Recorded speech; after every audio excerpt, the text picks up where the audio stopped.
talking to people like them, like him, is that I don't know ancient Greek. I can't read it. Right. And I've tried to have like 4 or 5 academics come on the show to like refute him, but they won't come on with him. They all refuse to debate him, except for one guy. Interesting. Yeah. Why? Because he's saying Christ is a drug. Oh, I saw that video. Oh, yeah, you saw the whole thing? No, I saw that video pop up on my YouTube. My Danny Jones going crazy. Like, what is he doing? Christ is a drug? What? So, but that's also what John Marco Allegro alleges. Kind of. Well, he said that the ancient Sumerian word for a mushroom, for Christ, is a mushroom that's covered in God's semen. Yeah. Because the mushrooms would come out of the ground, Yep. and they thought the rain was God coming on the earth, and that's where, that's what gave life to the earth. And that they would take these mushrooms and see God. Right. Yeah, I don't know much about John Marco Allegro, but I think that I read his book, the Sacred Mushroom and the Cross. Yeah. He was like using Sumerian roots or something to translate the Dead Sea Scrolls. But this guy's basically saying the word Christ, the root of the word Christ is Chrio in Greek, right? And it was used since Homer. And there's all these passages, which this dude sent me. I call him all the time and I ask him, I'm like, I need more evidence, send me more shit. And he sends me passages from like ancient literature, Homer, that's translated with the English directly under it. And they're using this word Christ as a term for applying drugs to people in antiquity. Wow. Like Christing arrows with poisons, right? It's like, and what year was this where they were doing this? Back all the way to like 800 BC was when Homer starts using it. So they're using this term before Christ. Way before Christ. It was, so to be clear, in antiquity, if you look it up on the thesaurus, the actual like Greek thesaurus, it's called the TLG, and you look up the word Christ, there's over 200,000 or more uses of the word Christ. And there's like 350 times where it's used in the context of drugs before Jesus Christ is ever written about. Wow.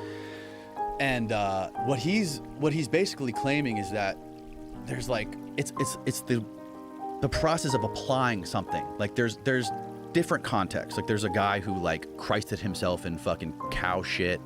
There's people who are Christing ships with plaster to make them more waterproof. But there's a vast majority of literature, including Galen, who writes about Christing using drugs.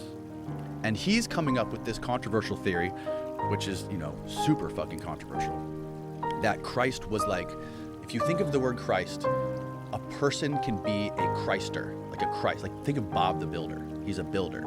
He builds shit. Christ they called him Jesus the Christ. So he thinks Christ was somebody who was involved with drugs, taking drugs, giving people drugs. A shaman. Performing magic, like a shaman. Yeah, exactly. Similar to that. And by the way, a real shaman would say all the things that Jesus said. Yes, that's true. That's a good point. So, and it gets way weirder, bro.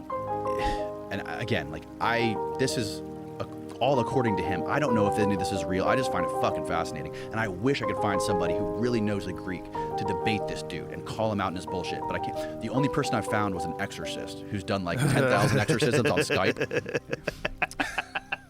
A Skype exorcist? A Skype exorcist. Boy, that sounds like a scam and a half. And he came in and they were just arguing about it for a little while. And the guy tried to baptize me with holy oil. And, I got into an argument with him about drugs. He tried to baptize you? Yeah, he brought holy oil and he tried to baptize me with the holy oil. Did he say why he was doing this?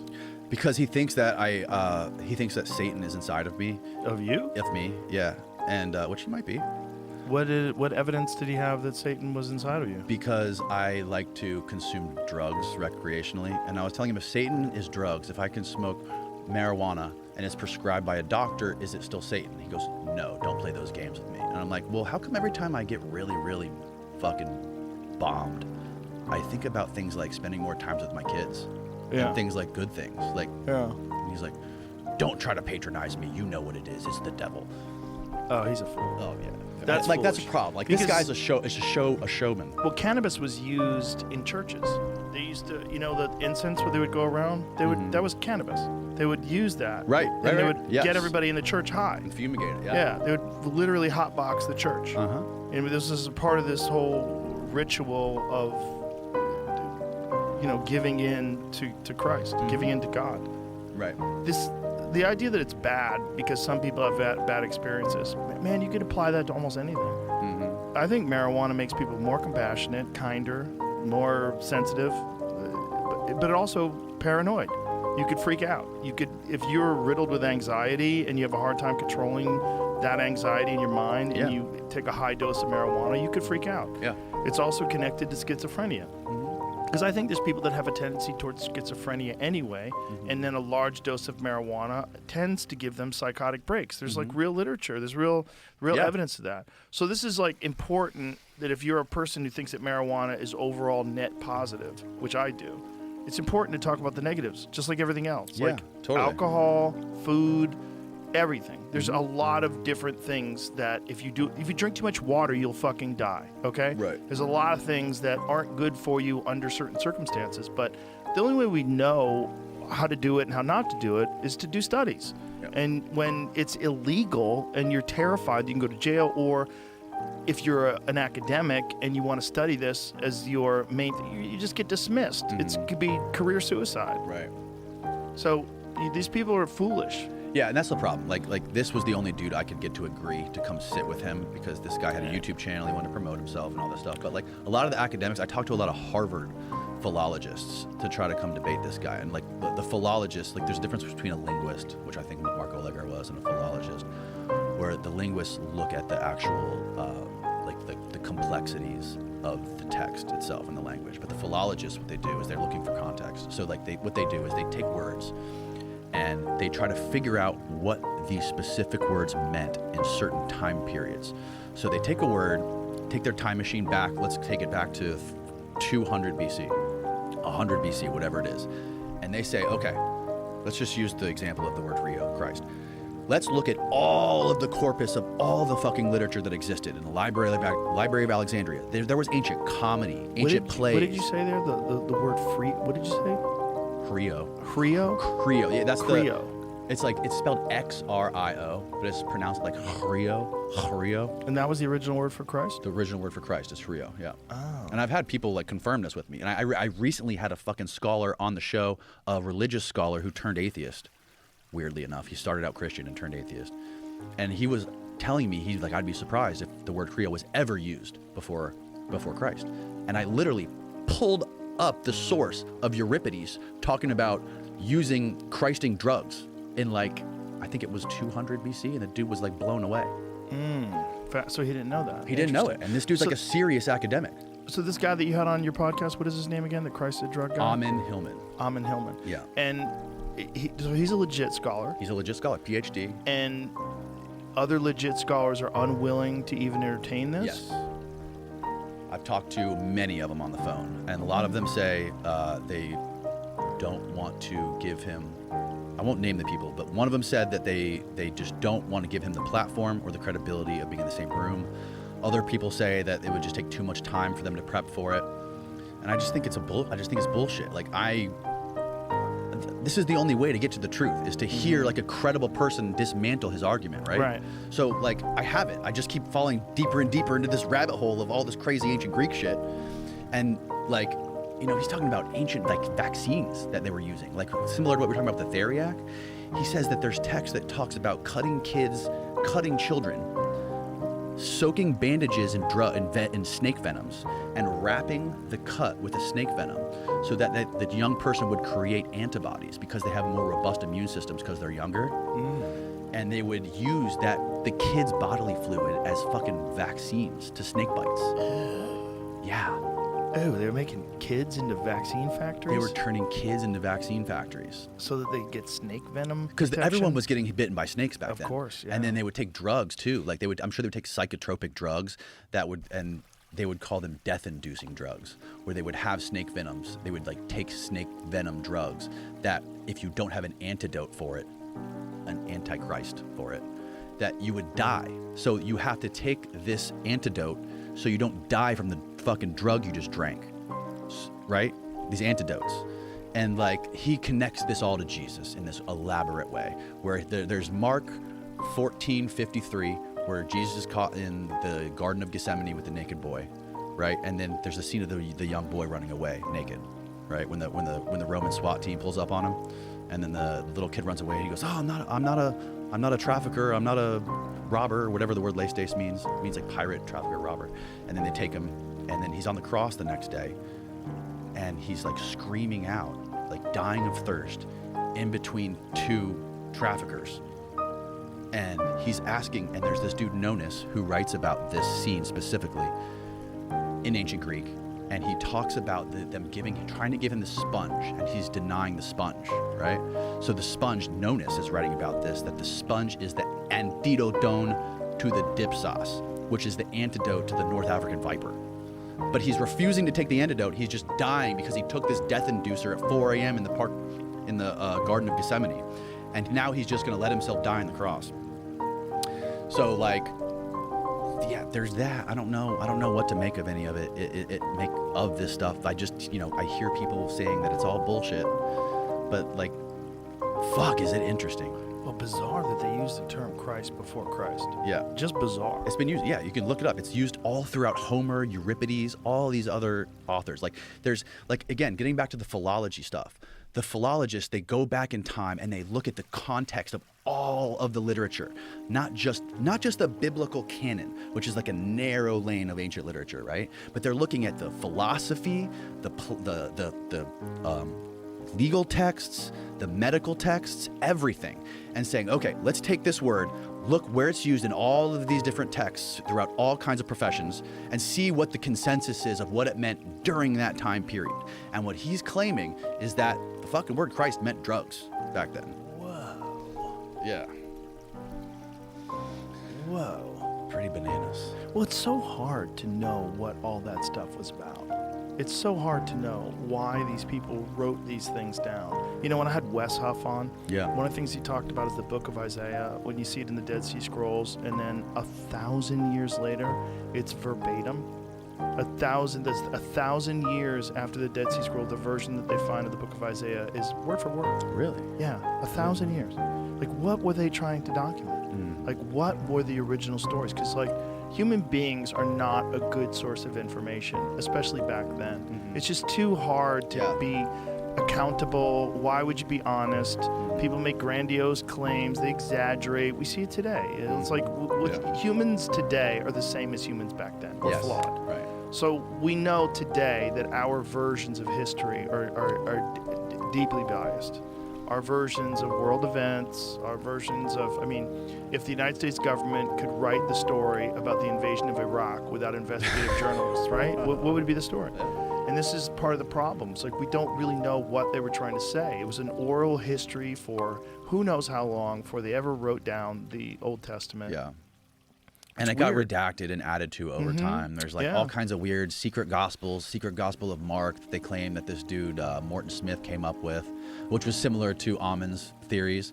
But then, people say, oh, that's a forgery. It's a forgery. If the secret gospel of Mark's a forgery, then he fucking knew Greek really well. And he knew the culture really well and all the cults, and like, dude, like, even like the mysteries of the hospitals in ancient Rome, like the temples of Asclepius, and doing all those rituals in the temples of Asclepius, using medicine and drugs simultaneously, and these venoms and all this stuff is it's interesting to learn, and especially when you compare that stuff to the biblical stuff, like how much has it been changed? How much has the meaning been changed?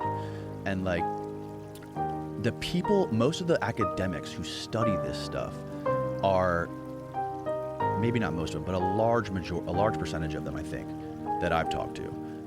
They're religious scholars of the Bible and Christianity, but they also subscribe to Christianity. So I'm like, it's weird that there's kind of like a built-in bias into this stuff. You kind of want this stuff to mean something. Right. You know what I'm saying? Yes, for sure. And like, that was what was interesing about Allegro. Because John Marco Allegro was an ordained minister who, once he became a theologian,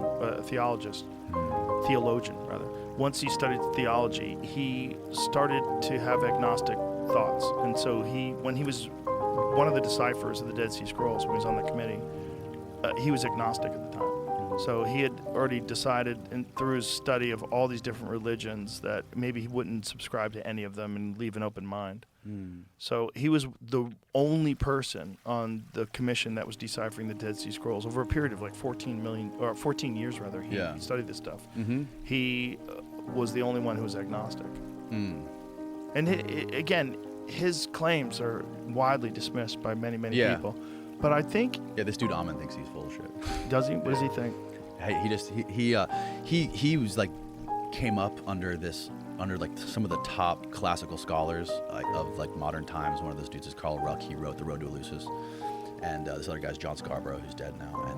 And for some reason, none of them. Whenever I ask him about Allegra, I'm like, I don't fucking know. They don't pay attention to it for some reason. Well, I think you would have to be a real scholar in biblical languages to even understand what the fuck he's saying. Yeah.